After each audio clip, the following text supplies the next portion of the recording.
That was D'Angelo Brown Sugar. So NBC famously had a slogan a few years ago, the more you know, and it was making people aware of things in hopes of spurring action. So the more you know, a little rainbow, doom, doom, doom, the more you know. And that is the case in point with Columbus Day. Yesterday would have been Columbus Day, but now more and more, it seems so insincere to celebrate a holiday that we know is a blatant lie that is dedicated specifically to white supremacy.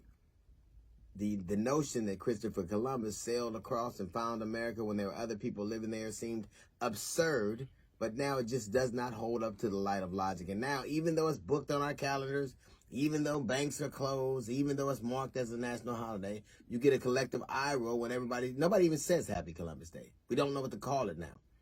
But suffice it to say, it is an homage to white supremacy, much like many of our holidays are. Many of the things we do or have done and celebrated are an homage to white supremacy, and now you know it, and now that you know they're blatantly not true, and now it is a bit embarrassing. It's a collective eye roll. Like when we sing the national anthem, we know that it was from a poem, Francis Scott Key, and the fourth stanza of that poem just reveals how racist they were. So we scrape racism off the back and then use the song for our national anthem. And that is the case in point with so many things here.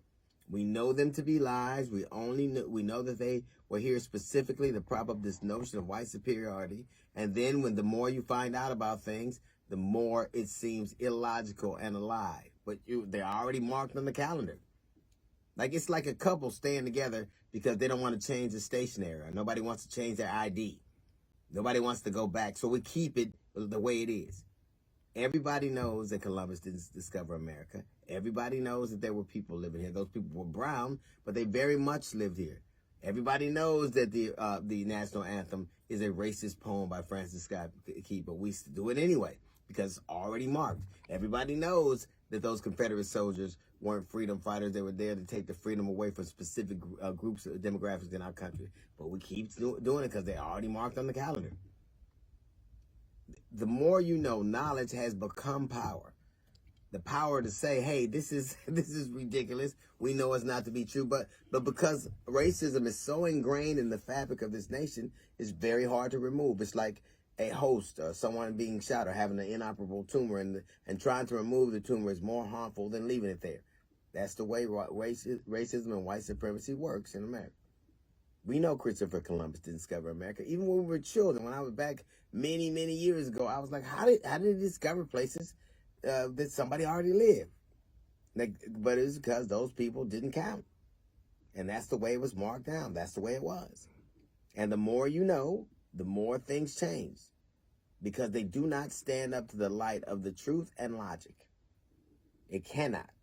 Now we know, like even now, you have textbooks with Columbus discovering America. You have schools and statues named after Columbus and his import to the discovery of America. All of it a lie, like so many things that were only placed there to forward the notion that white people were superior and everything revolved around them. So NBC had it right.